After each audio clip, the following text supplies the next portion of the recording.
Hello, everybody, and welcome to Love, Peace, Harmony, Pride Live. My name is Alexia, and I'm so excited to be here with you today.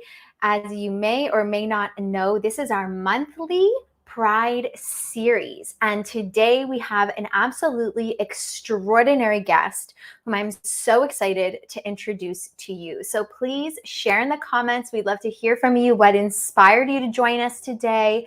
And please share throughout this show your feedback, any insights that you're receiving through this incredible interview that we are going to share with you today.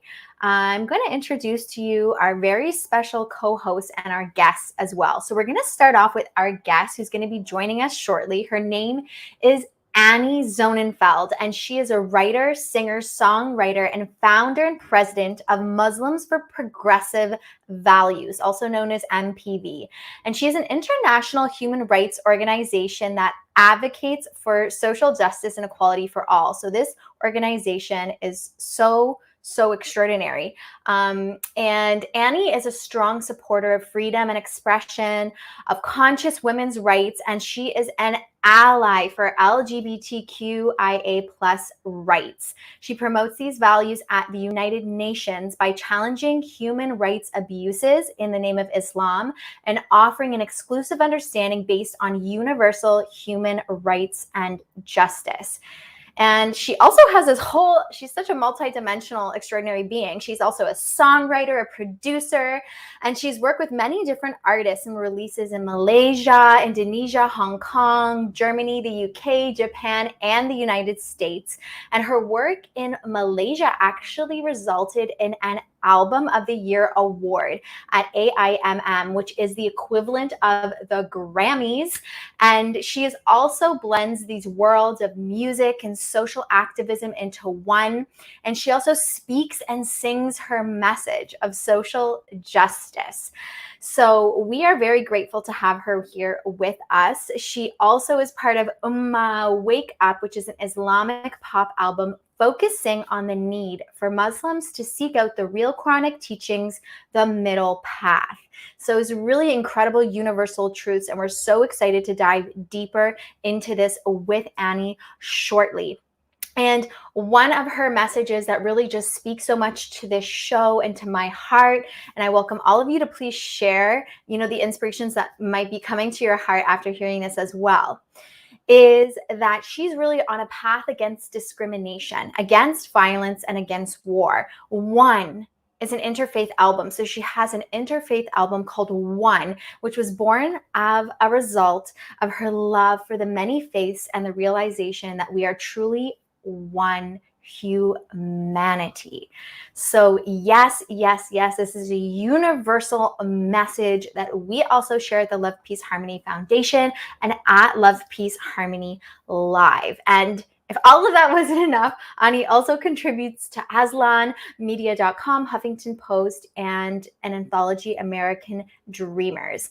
And one really cool thing that she does, which is super unique, is she actually ordains and performs wedding services for mixed faith and gay couples. And in 2006, she was named a Muslim Leader of Tomorrow by the American Society for Muslim Advancement. So she is definitely someone to, be inspired by, to connect to, and we're so honored to have her today on Love, Peace, Harmony Live. So stay tuned. Please share this with all your loved ones, all your friends, your communities. Click the share button. I want to take a moment to welcome everybody who's here with us, and we're so grateful to have you here. Happy to have you here as well. And of course, now we're going to introduce to you our most amazing co-hosts, Desiree Lim and Shinya Barton. So Desiree Lim grew up in Malaysia. So she shares that with Ani, which is so cool. And Desiree will share with us a little bit more about that and how this even came to be. And Desiree also grew up in Japan, and her films, she is a filmmaker, have opened to sold out audiences at major LGBTQIA film festivals in North America, Europe, Asia, and her film, Floored by Love, was chosen by The Advocate as one of the top 10 LGBTQIA films, and her passion for serving the community with her talents was sparked in her 20s when she began her grassroots activism as an experimental video artist in Tokyo. So amazing. I just see young Desiree on the streets of Tokyo filming and doing all these things is so beautiful and amazing. And she now channels that same passion into teaching meditation at Community Vancouver's LGBTQIA+ Center in private classes. And she is fluent in English, Japanese, Mandarin, Cantonese, and Malay. And we can also share her link so that you, if you're interested, can join her sessions, her rainbow light meditation sessions. And we're also going to have a meditation later today as well. So stay tuned for that. And her work can be found at DesireeLimsFilms.com. And we also have our co-host, Shunya Barton, who is a fellow global coordinator of the Love, Peace, Harmony Foundation.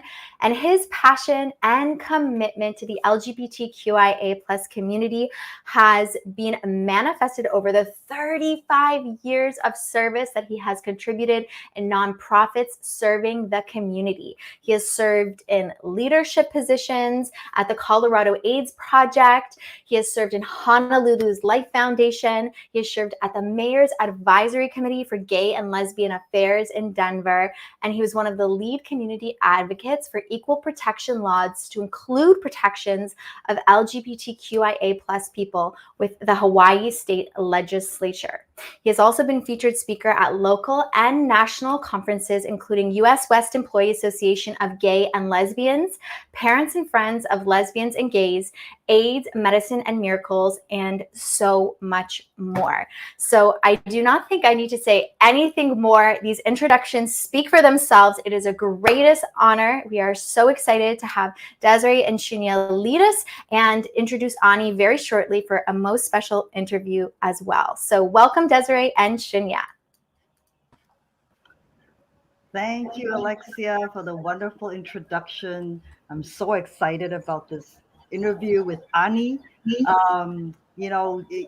Her work really is very dear to my heart. I was born and raised in Malaysia, grew up in a Muslim country, and I know how difficult it can be for LGBTQ people to live in a country like Malaysia because maybe people know or may not know that Malaysia still has a penal code for homosexuals.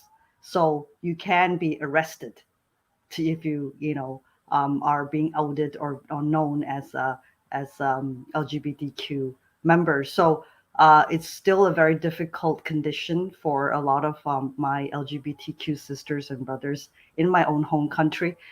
So when I came across Ani's work, my heart was so touched, and the fact that she's an ally, she doesn't come from the LGBTQ community, but her heart is so big and with love and compassion that she's devoted a lot of her time to support LGBTQ Muslims. So this interview that we're going to have with her, I believe, will touch a lot of hearts and souls of people, and possibly, someone out there who is a Muslim and who is still grappling and struggling with their between their faith and their identity, their sexuality. Hopefully, will get some courage, some inspiration, and feel her love through her words in her interview.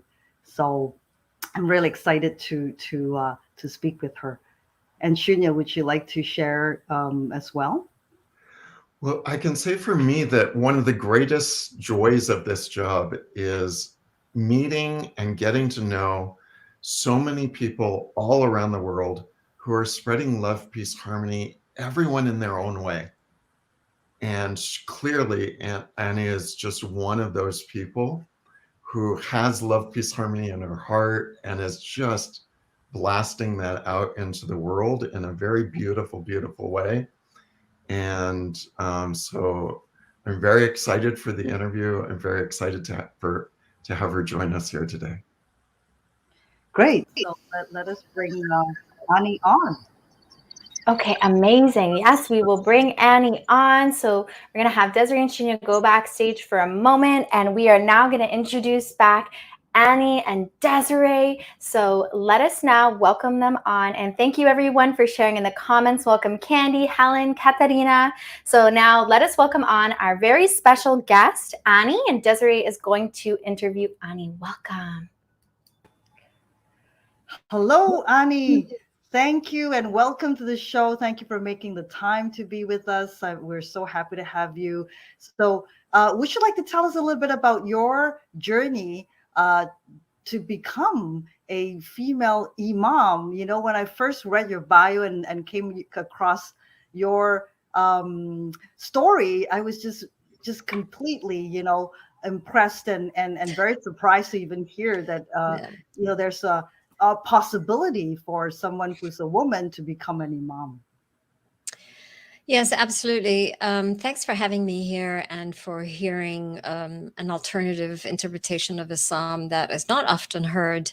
And as you alluded to, you were very stunned to hear about it. Fact of the matter is that us Muslims, that's something that we were not taught. Growing up, I'm born, raised a Muslim, originally from Malaysia, of Muslim heritage, of Malay heritage, traditional. But growing up, that is something that we were not taught. And the person that really cracked that door open is a female scholar of Islam, Dr. Amina Wadud, here in the United States. She's an African-American scholar of Islam. And when in 2005, she led a very public prayer service, a Jummah service, where men and women prayed together side by side, unsegregated. And as you can imagine, all hell broke loose. But it was a learning point for many Muslims worldwide, but particularly here in the United States. And for me, it was a way to reassess what Islam is and to relearn the Islam that I was raised on. And lo and behold, we learned that Islam is actually egalitarian. There is no prohibition of women to become imams, to lead men and women in prayer. That was the first female imam was appointed by Prophet Muhammad 1400 years ago. Her name was Waraka. So I'm like, how come we were not taught all this good stuff? And how come we were only taught this misogynistic version of Islam? But obviously, as you well know, this is this misogynistic and patriarchal interpretation of religion, whatever that religion is, whether it be Christianity, whether it be even Hinduism and Buddhism, you're hard pressed to find female clergy all the way up. So Islam is similar in that, and of course, the male patriarchy has really usurped religion for their own agenda. So being a Muslim here in the United States, the advantage is that we can have that freedom of religion to practice Islam the way we want to or not, to believe in what you want or not. And that's the freedom that we have for us here in the United States and in most places in the West, but not so in Muslim countries themselves and in Muslim societies. So in a nutshell, that's how that came about. But I want to emphasize that I don't promote myself as an imam with a capital I. I prefer to go with identifying myself, if I do, as an imam with a small I, because there is no hierarchy in the Quran, and I am the last person to subscribe to that hierarchy, and I really shy away from claiming that authority. I am the kind of leader that want to lead from behind, to encourage members of our community to lead prayer, whether you're straight, gay, or what have you. Take spiritual ownership. And that's what I always encourage. Thank you. That's so inspiring to hear, that you found your own calling to step into that role that you've perhaps aspire to be, to help more people, to serve more people from your community. So what drew me to your work is actually your very, very groundbreaking service to the LGBTQ Muslim community. And what really touched my heart, was I read an article by GLAAD, who gave you an award, I know, that for your work in the LGBTQ community, and that you officiate lesbian and gay marriages for Muslim people. So can you talk a little bit about how you got involved with the LGBTQ community? Yeah, I mean, it's actually really simple for me, and I think it's, if you're truthful about faith, and about the spirit of God in each one of us as created by God, then there is no question everyone is equal. I mean, it's like, it's really that simple, right? And so when I was asked to support LGBT rights here in the state of California, we had this marriage equality. It was Prop 8. And obviously, there were very few religious authorities that really supported same-sex marriage at that time. And I was really the only faith-led organization that was doing it, and MPV as an organization that was doing it. And this is in 2008. And so the progressive, churches and synagogues came to me, and to partner, to we need a Muslim voice, to help move and influence the community towards voting for same-sex marriage. So I got a lot of grief for that, as you can imagine, from the Muslim community, but even from those Muslims who claim to be progressive. But you can't really be progressive and truly be compassionate to all human beings if you're going to pick and choose whose rights you're going to be advocating for. That, for me, is a perfect example of a hypocrisy. So it's really that simple. It's a principled stand. If you are really a believer in that the Spirit of God is in all of us, as it is the case in the Quran, then there is no exceptions to your stance on human rights. And this old saying of you want to, what was it, treat others as you want to be treated. It's just really that simple. But I have to share something that I think subconsciously I was there. And I was there because when I was growing up, I had an uncle that lived with us, and this is like a big family secret. But after meditating and just really finding, why is it that I'm so passionate about this, to the point where many people think that I'm lesbian, but I'm not. I'm very straight. I'm a very unflinching supporter of LGBT rights. So when I was growing up, my mother's oldest brother would always travel with us. So I was born in Malaysia, but my dad was an ambassador. So we lived in Germany, Egypt, and India. So for a good 16 and a half years of my life, I lived abroad. And this uncle always lived with us and traveled with us wherever we went. And, his expertise was, Malaysian cuisine and whatever. So we had him as our chef, our in-house chef.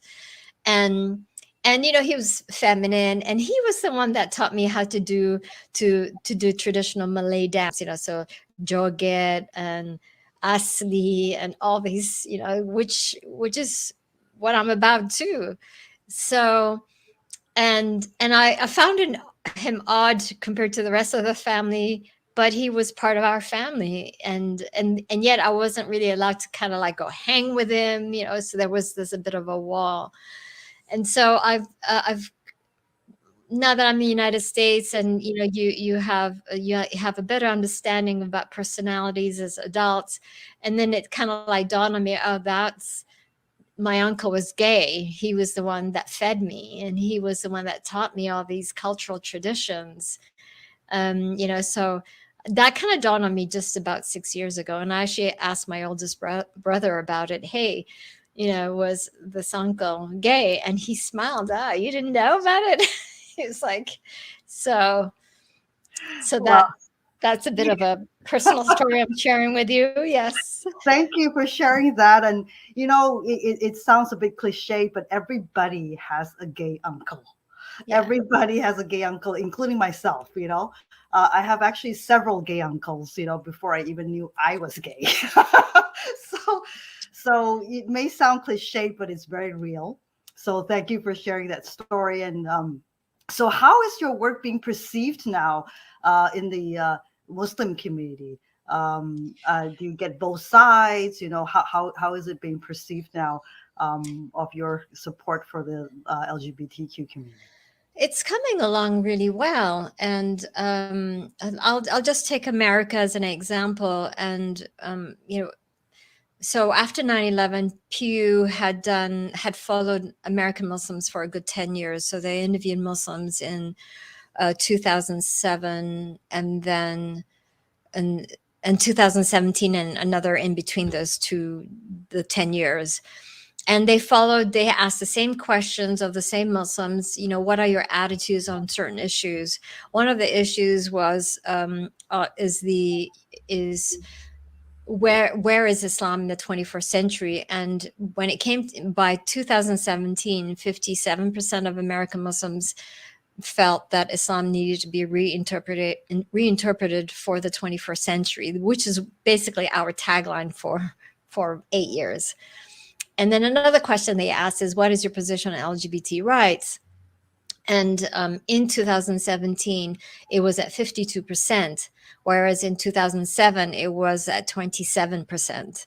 So it has moved our population into to our side of things. And another really important question that they asked was, where do you find spiritual inspiration, or something to that effect? And 69% of American Muslim men do find spiritual inspiration outside the mosque.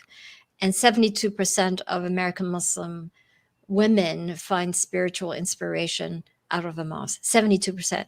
So so the majority of American Muslims don't find the mosque a spiritually motivating, inspiring space. So the trajectory has been people coming more towards our side, and we see that too through the number of Facebook pages that has popped out, and communities, American Muslim communities that's popped out that they're not part of MPV necessarily, but they have a more safe space sort of philosophy. They don't discriminate against LGBT people. They're non-judgmental. That's the kind of language they use, right? Whereas we say we support LGBT rights, they go about it by saying we are non-judgmental, right? So it's a step in the right direction.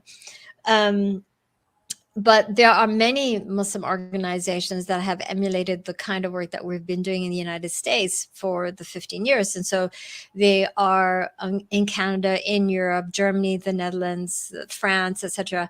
And so they are basically using the same of Islamic human rights framing as we do to justify our positions, whether it be LGBT, whether it be interfaith marriage services or same-sex marriage services, whether it be singing, music, hijab or not, where do the trans Muslims stand, where do they stand in society, the whole 9 yards. So when it comes to Muslim organization and entities from Latin America all the way to Europe, we see that movement happening.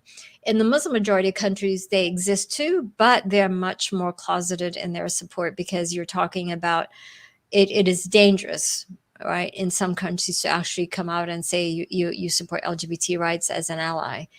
And actually that has happened to an ally of us, an imam who was who almost died. And so that's why the work in some societies has to be a lot more a lot more filtered and cautious. It should be more about the non-judgmental spaces. It should be about being inclusive and loving and compassionate, just as your organization is.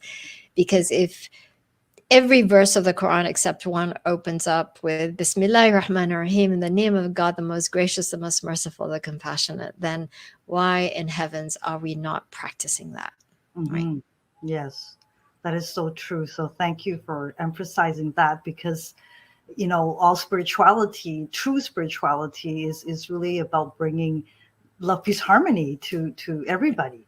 Yeah. right? Regardless of where we come from or what religion we subscribe to or what sexuality. So, um, on the note of you having a lot of your members working or imams working in different countries, can you tell us where in the world is MPV having your work on the ground? How many centers or branches do you have around the world? And maybe you can tell us also a little bit about the scope of work that you do through MPV and how it came about. Actually, I don't think we even started there. Yeah, how it came about.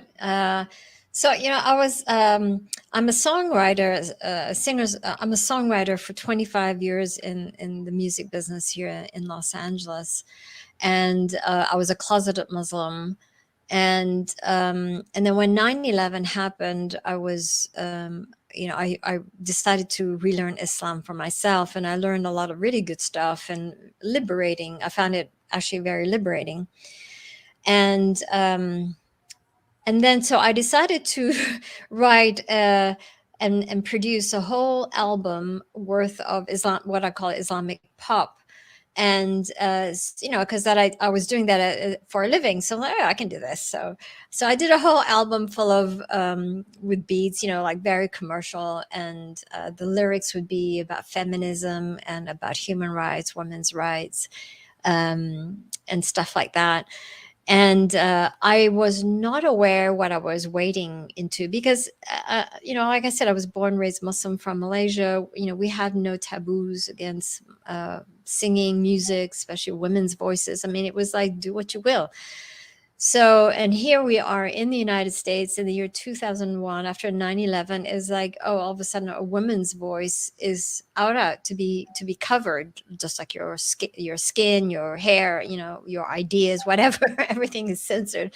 So, so when I did the CD, I was really stunned to find out that none of the Muslim retail stores would sell the CD because I was using all the instrumentation. And one guy actually, had the decency to pick up the phone and respond to my inquiry. And he says, well, Annie, we love your CD. We listen to it in the office all day, right? But we can't sell it because the music is you use all the musical instruments and it's supposed to be haram. And you're a female singer and your voice is supposed to be out. So, we listen to it at office, but we can't sell it because we'll get such a backlash. So that was the response. So when I found that out, I was like, okay, I can't, I'm done with this. I cannot do this. And I'm out. And so I decided that I needed to find a community for myself of like minds. And being an immigrant to Los Angeles, I don't have any family here. So I felt that I needed to create my own sort of extended family kind of thing. And it was very nice and rewarding to know that there were a lot of other American Muslims that also subscribe to the same interpretation of Islam that is rooted in social justice, equality, and critical thinking, and which also includes LGBT rights. So, so that's basically why I got started. It was just for me to find find a home away from home for myself. And, one thing led to another. I did a lot of interfaith arts festivities, and which included music and visual arts. And that kind of took off. And then people started seeing it through social media. And then people started looking into, well, what is MPV about in the context of human rights? And so it started growing from there. So we have partners in Latin America, Brazil, Colombia, Costa Rica, so there are pockets of progressive Muslims, Chile, but they are small and they are struggling. They're converts to Islam.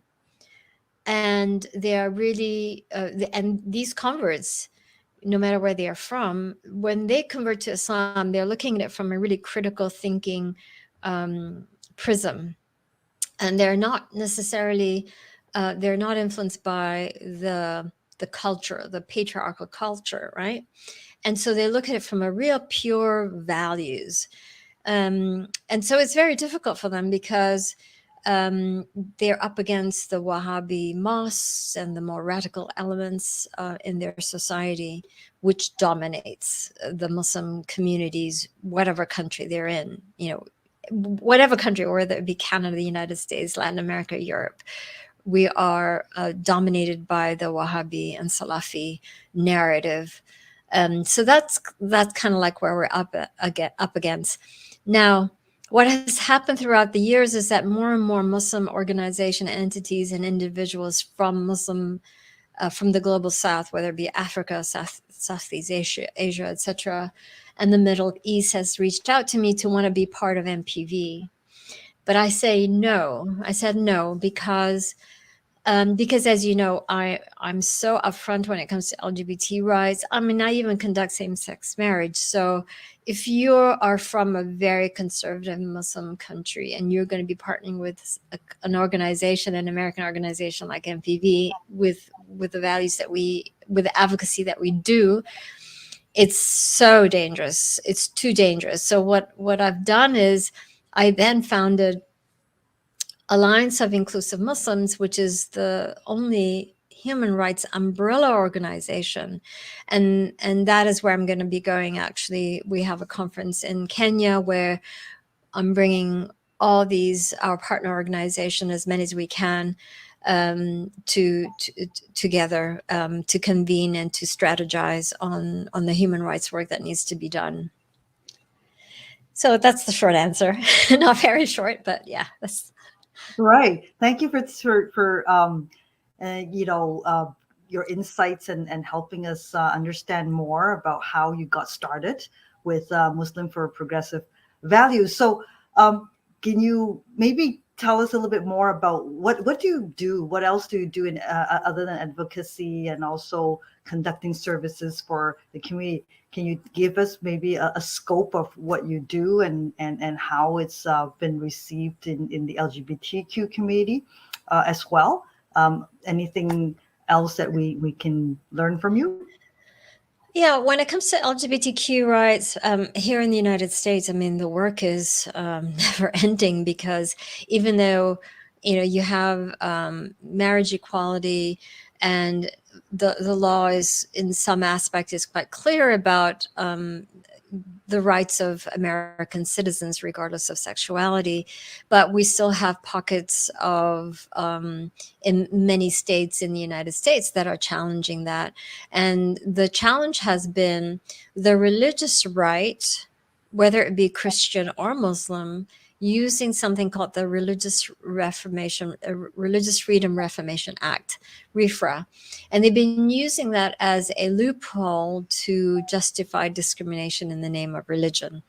You have, for example, in Philadelphia, where the Catholic Adoption Services was barring same-sex couples from adopting through their service, even though they were receiving funding from the federal government.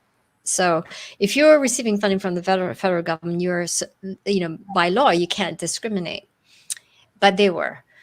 So that's a Supreme Court case that's up for the Supreme Court case. So our contribution is to contribute our faith perspective, our faith language in support of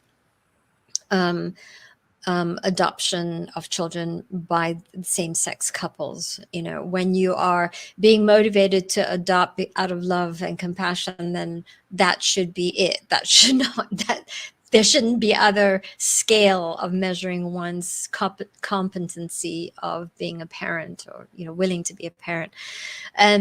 So that's kind of like some of the things that we do. The issue of separation of religion and state in the United States is such a big issue now because of that, of how religion is being, and a particular right-wing Christianity is being legislated into law, like the abortion case that we're having in Texas and in Mississippi. And this is, it's unacceptable. So there's a lot of legal cases that's happening, and a lot of people come to us. I mean, we're like the first Muslim organization they go to when it comes to these progressive social justice issues. We've been at the forefront of it for a very long time. So we're the go-to when it comes to these things for LGBT rights and for abortion rights or reproductive rights and that sort of thing. Thank you. Thank you. It's so inspiring for me to hear from you. Growing up in a Muslim country, I know how difficult it can be for a lot of the issues that you've been talking about, especially with the LGBTQ rights issues. So I really want to thank you for the work that you do. I will share with you that I run a meditation group here in Vancouver called Rainbow Light Meditation. And that is the meditation that we do at the end of the show, every show on this show, Love, Peace, Harmony, Pride Live. And I want to share this story with you. Sorry. I want to add something. Sorry to interrupt you, but Yes. if I can add something, Desiree, there's Yes. one thing that's really important that I do that I forgot to mention. Yeah, And this is in regards to LGBT, not just LGBT, but a lot of other issues, women's rights and religious freedom, the right to believe or not, and how to express it if you do. At the United Nations, for the longest time, whenever Muslim majority countries, they often justify a lot of their human rights abuses in the name of Sharia law. And so we've filed reports against a lot of these Muslim countries when they justify it in the name of Sharia law. So to give you a perfect example, they say, well, it's haram, forbidden to be a homosexual and a Muslim. But the thing about it is that there's no such thing. It's not, there's no such discriminating sacred text in the Quran when it comes to homosexuality, number one. Number two, Prophet Muhammad never punished anyone for being homosexual even. As a matter of fact, one of his wife had a homosexual friend. That was actually documented in a secondary text called the Hadith. And so because we take such a strong position on LGBT rights at the United Nations as a Muslim organization in the context of Islam, we get accused a lot of being an American tool or Western tool, right? And so I got kind of really fed up with all of this accusation. So one year we co-organized a panel at the United Nations in Geneva, and it was a panel on the influence of colonialism laws on LGBT people. And so we basically took a lot of the pre-colonial examples of cultural traditions that existed there and how they were much more affirming or neutral, and how third spirit and all that, indigenous practices, that was like the norm, right? And so when I had one Arab diplomat approach me once, and he said, why do you promote LGBT rights? What's in it for you, right? So, and I said to him, well, hang on a second, if anything, you should ask yourself, did you have anti-homosexual legislation before colonialism? And he had to step back and say, well, I guess not. I said, exactly. So if anything, it's not us that's perpetuating this Western agenda. You're the one that's perpetuating a puritanical Christian agenda. And then at that point, he just had to surrender. That's so funny. I mean, it's so true. I was, I grew up in Japan as well, right? And it is so true, because back in Japan, before the Western influence, nobody criminalized homosexuality. Nobody said, they were actually very liberal in Japan in the early 1500s. Yeah. So it's very, very similar, I think, in around the world. It's the introduction of the whole colonialism that came in. So thank you for sharing that. And on that note, of people from the Middle East, I was going to tell you the story about how I was really touched by this man who came to my meditation group, and it was actually the first session, and he was a trans man from Syria. and he, just arrived in Canada without any family and was really lost. He was running away from persecution in his country, and was very depressed and was at the end of the rope. And then he found my group, came to the meditation, and at the end of the meditation, he said something so heart touching to me that I didn't even know until I heard about his struggles, that he felt love for the first time in months. And it gave him hope to live again. Yeah. You But the one thing that I didn't know what I was doing was precisely lifting up this broken spirits. The number of LGBT people who have written to me to say, you saved my life. I was close to committing suicide, that kind of stuff, really dark place. And I know also from members of our community how by creating a community that is affirming, and our community is not an LGBT community. It's like, we're just inclusive Muslims and we just don't discriminate. You are just as equal as the next person. And just that validation of another individual as equal, like you are just as important as the next person, that validation lifts them up in a way that it's I don't even know how to just put it in words, really. It's hope, but it's I don't know. I don't know what it is, but that was, I never thought about it as, I want to create a community to lift people out of misery. But that wasn't what, I just wanted a community for myself, right? But incidentally, out of it came this really wonderful, this wonderful experience, experience for me as a way to not lift up just people who are, like LGBT, but even young women who have been so oppressed by family and people that have struggled with so many issues within their families because of a particular interpretation of Islam and how they were raised. So it's a really rewarding, it's a very rewarding and fulfilling work. That's all I can say. And I'm blessed to be able to do it. Yes, and I shared this story because I know how difficult it can be for someone, and especially someone who comes from your tradition and feel no support and feel that they're not accepted. So for someone like you to be there for them, it is just priceless. Like you said, Yeah. it can be very life affirming, reaffirming, and also life saving.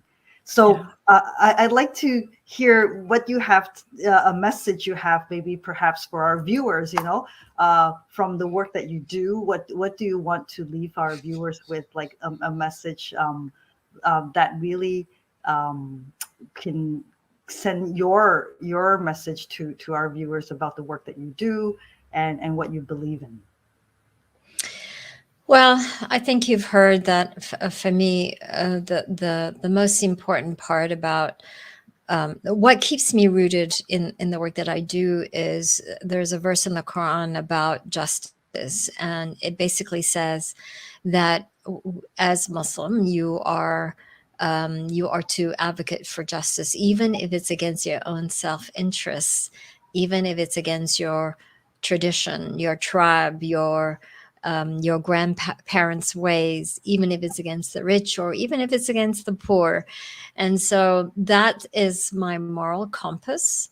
That, and coupled with the fact that I am a true believer that the Spirit of God is in all of us, because it also says in the Quran that at a certain point in the pregnancy, around 120 days, that's when God blows its spirit into the fetus to become the human soul, the human spirit.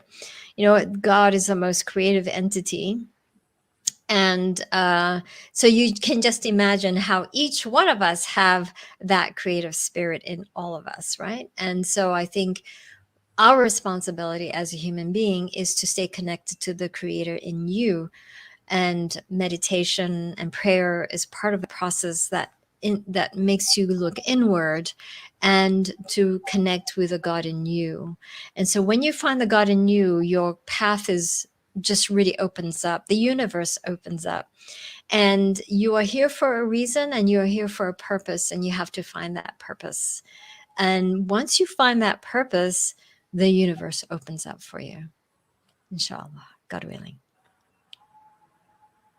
Wow, that is so beautifully put. And I echo with every word you just said, because that's also my own spiritual journey, and really everything opened up for me when I found my calling, as a healer, as a filmmaker. So, and I can see that for you as well. So I'm so grateful for you to share that message. It's a really powerful message, and that's what Love Peace Harmony Foundation is here to do as well, is to share that love, that peace, that harmony, so that everyone can start healing within, to find that divine spark, if you will, that we all have within, to live to our highest and truest potential as human beings. So beautifully put. I'm so grateful for your presence today. Thank you for sharing your love and your service to the world, not just the LGBTQ and Muslim community, but actually to the world, because what you're doing is truly exemplary, for every human being to aspire to do. So I thank you again for being part of the show. Any final words you'd like to give us before we wrap up your interview here? No, I think I've said all that I have to say, but I just think that it's important that for us to work and support each other in this work too, because it's, as you know very well, the negativity is very dominating, and we have to push that with love and compassion. And the best way to do that is for all of us to work together. Thank you. Very well said. And I look forward to you and Love Peace Harmony Foundation working together as well. So I'm very much looking forward to that opportunity. So thank you again, Ani, for joining us. Thank you. Back again very soon. Right. Thank Take you so care. much. You too. Bye-bye. Thank you. Bye-bye. Beautiful. Thank you so much, Desiree. Thank you so much, Annie. What an incredible interview together. So inspirational. I was like taking notes and really feeling just so awakened. And I'm really excited to welcome back on Shinya and welcome back on Desiree to share with us, their feelings about this as well, their experiences. And we'd love to hear your sharings in the comments. I welcome Anji, Barato, Kandi. I see Anji says, I'm learning so much about the history of LGBTQIA+ in all kinds of cultures. Thank you for illuminating so much. Yes. And what a powerful message to complete with a message of unity and oneness. There are so many messages and nuggets of wisdom in this interview. I can't wait to actually go back and rewatch parts of it because it was just so profound. And without further ado, let us welcome back on Desiree and Shinya. Thank you, Alexia. Thank you, Alexia. Thank you, Ani. It was so inspiring to talk to Ani and learn about her work. What did you feel, Sunya? What are your insights? Like Alexia said it, I just found it really inspirational, and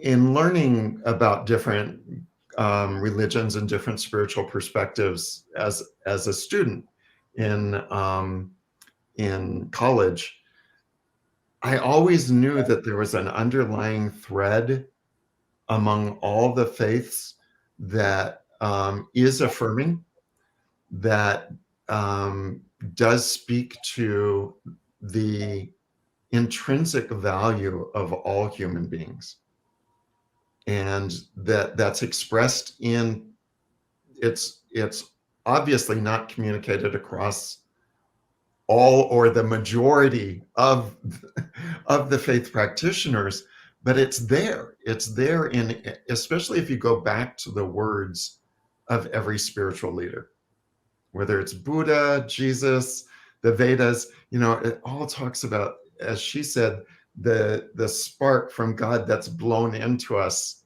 before we're even born, and we all have that. And that is love, peace, harmony. So one of the things that I've been missing in the world conversation about Islam is the moderate or progressive voices, the voices of inclusion, the voices of love, the voices of compassion, the voices of reconciliation, which are there, just like they are in all different cultures and all different religions. And so to have an opportunity to amplify that, to me, is very gratifying. To find someone who speaks it so articulately and so from the heart. And to me, that is expressing love, peace, harmony. Now, that's not saying anything bad about anyone who believes any differently than she believes for whatever reason. We're all human beings. We're all learning and growing. Somehow we have to find our way to love, peace, and harmony amongst all of us. No exclusions. Yes. And I find that Ani's work is such a amazing example of that. And that's why I mentioned in the interview as well, she was honored in 2012 during the Women's History Month by GLAAD. And if, for those of you who don't know what GLAAD is, it stands for Gay and Lesbian Alliance Against Defamation. It's a very prominent organization in the US that recognizes individuals who have contributed to the LGBT community. So they've honored her in 2012 as one of the leaders who have done great service to the LGBTQ community, and very deservedly so. She's just so inspiring, and I really look forward for her to come and share more of her insights, about her work. So yeah, so really grateful to have her on the show, and we hope to connect with her again. So without further ado, shall we go into the meditation? And I just love what Annie said also, is that meditation is what helps us reconnect with that higher self within us. So I really thank her for bringing that message. And that's what Love, Peace, Harmony Foundation does, is to help everybody through this Love, Peace, Harmony song to connect to their higher self, to bring that healing frequency vibration to help us realign with who we truly are within. Absolutely. And every time that we do that, all the things that divide us on an energetic level, on a quantum level, we dissolve those away. So every time that we do these meditations, it's not just for us, it's for our whole world. Yes. Thank you, Desiree. Thank you. Thank you. So thank you for the honor to lead this meditation. So I ask Alexia to please kindly play the Love, Peace, Harmony instrumental. And so as she prepares for the music, I invite you to close your eyes and take a deep breath in. And just take a moment to connect within yourself. Notice how you're feeling at this moment. And just let everything else go. So we don't hear the music yet, but we are waiting to connect to the love, peace, harmony field that will help us realign within. So we still don't hear the music yet. Yes, if you share screen, maybe we will hear it. So let us continue to close our eyes, connect within, and take a deep breath in. Okay, thank you. Now we hear the music. Now, this is the love, peace, harmony song that carries healing frequencies, vibration. Take another deep breath in, all the way to our lower abdomen.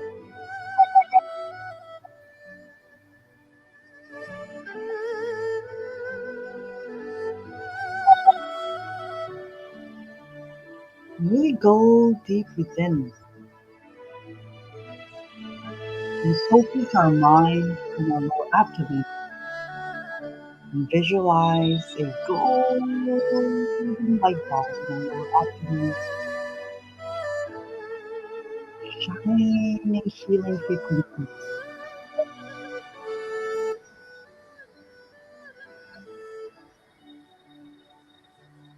to rejuvenate our energy foundation,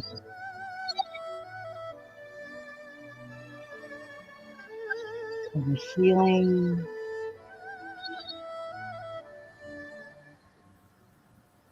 to take place, for our energy to flow. With every breath, we visualize we're breathing in the golden healing light in this beautiful love, peace, harmony field,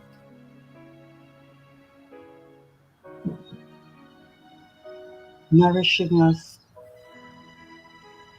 through our energy foundational center in our lower abdomen.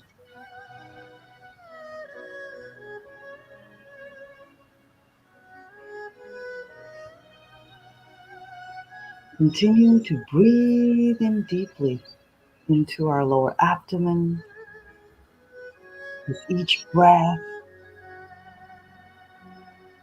of golden healing light.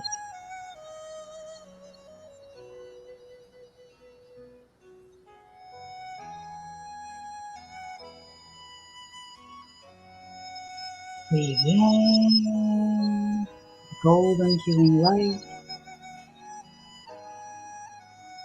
and breathe out anything that doesn't serve you anymore. Any stress, any aches, any worry, any concern, anxiety, whatever that you would like to release and let go.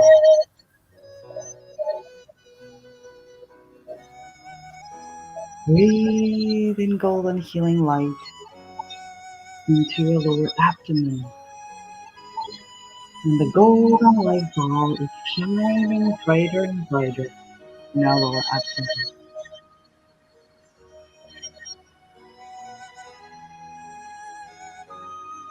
nourishing us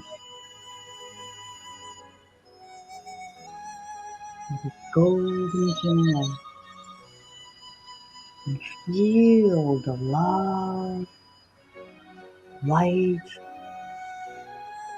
from the golden light ball in our lower abdomen.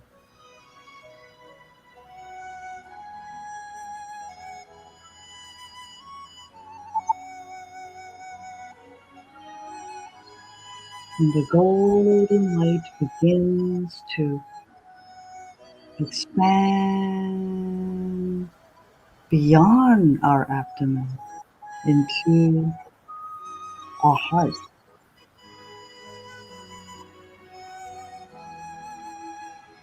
And the heart illuminate this golden light. Open your heart to allow this light to come in to our heart.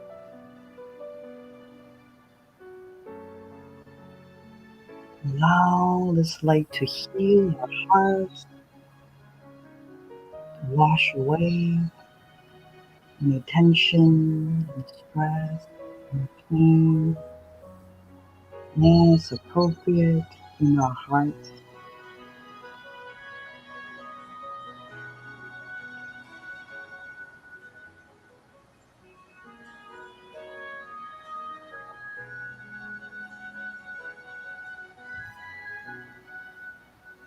Continue to open our hearts to receive this beautiful golden healing love and light.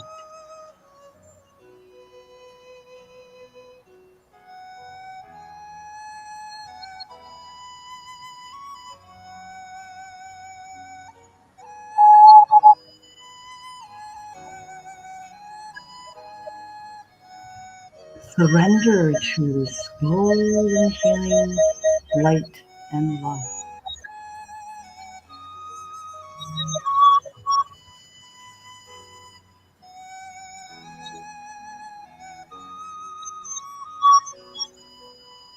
Breathe in the golden light into our lower abdomen, and the golden healing light expands into our heart.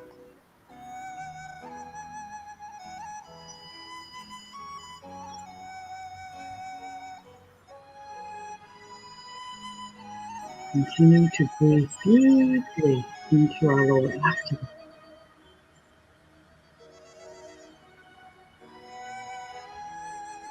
With each breath, we are connected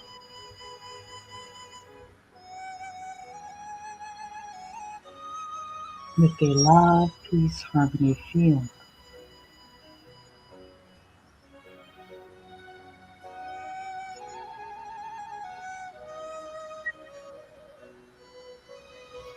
With each breath, we are breathing in golden nourishment of love and light.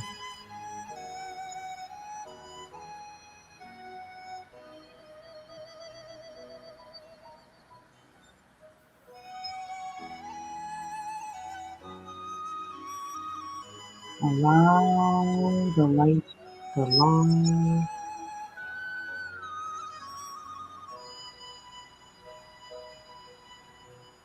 to heal us, to nourish us, wash away blockages in your heart.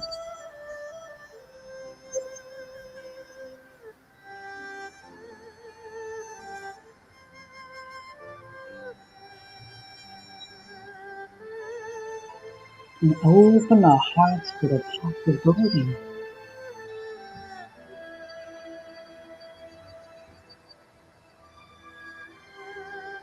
that will allow us to live our true potential.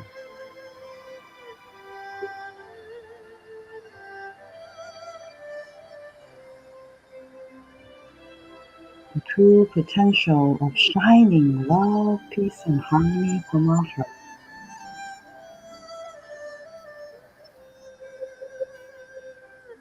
With everyone and everything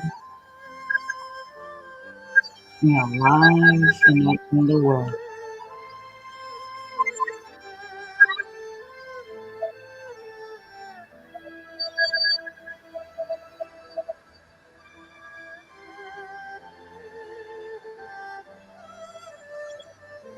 Take another deep breath in, all the way to our abdomen, and we see the golden light exploding in our lower abdomen, radiating brighter and brighter.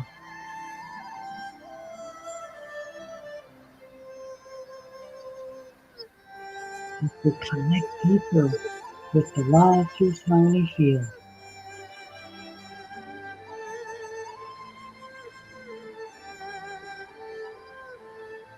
Every breath of golden healing light is becoming brighter and stronger, filling our hearts with more and more light.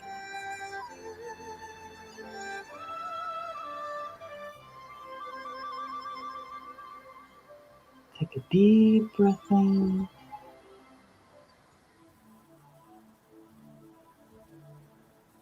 and Breathe out. Slowly come back into your center.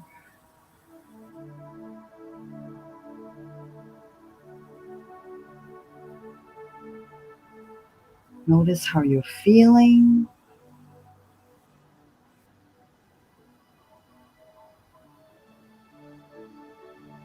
Another deep breath in. Breathe out.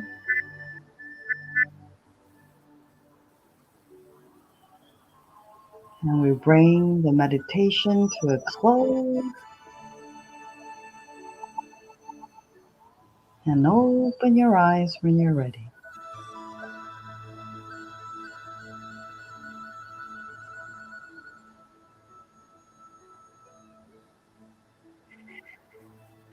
So thank you. Thank you, everybody, for allowing me to share this meditation with you. How was it for you, Shunya? Oh, I think you're muted. It was very, very peaceful, very just so calming and filled with golden light and love. Yes, the feel was very powerful.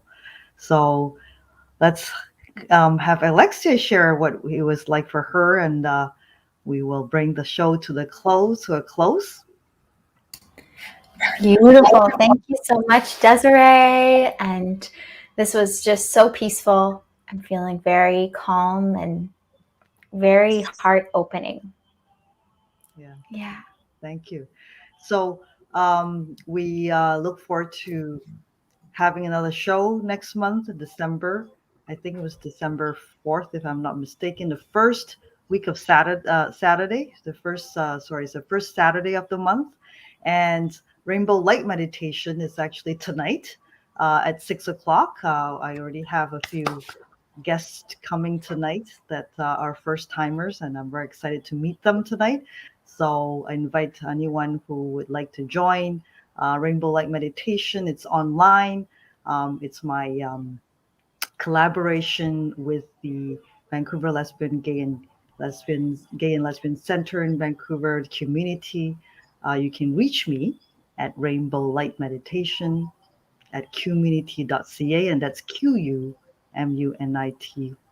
for community.ca. So I look forward to meeting anybody who wants to learn more about meditation or just come and meditate with us. So thank you, Alexia. Do we have any final messages or any messages from our viewers that you would like to share? Yes, yeah. So we have lots of gratitude. Lenu, thank you. Angie, beautiful message. Thank you, Ani. And yes, lots of excitement. I see that Cosmo was sharing as well. We love you. Beautiful.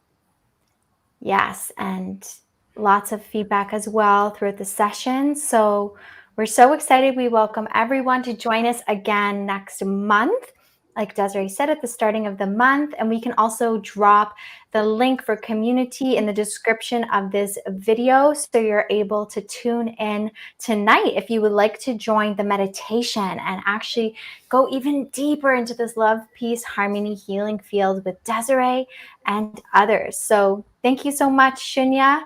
Thank you so much, Desiree. And thank you, everybody, for watching. Please share this video with all your loved ones. We want to thank Ani for joining us, our very special guest of honor today.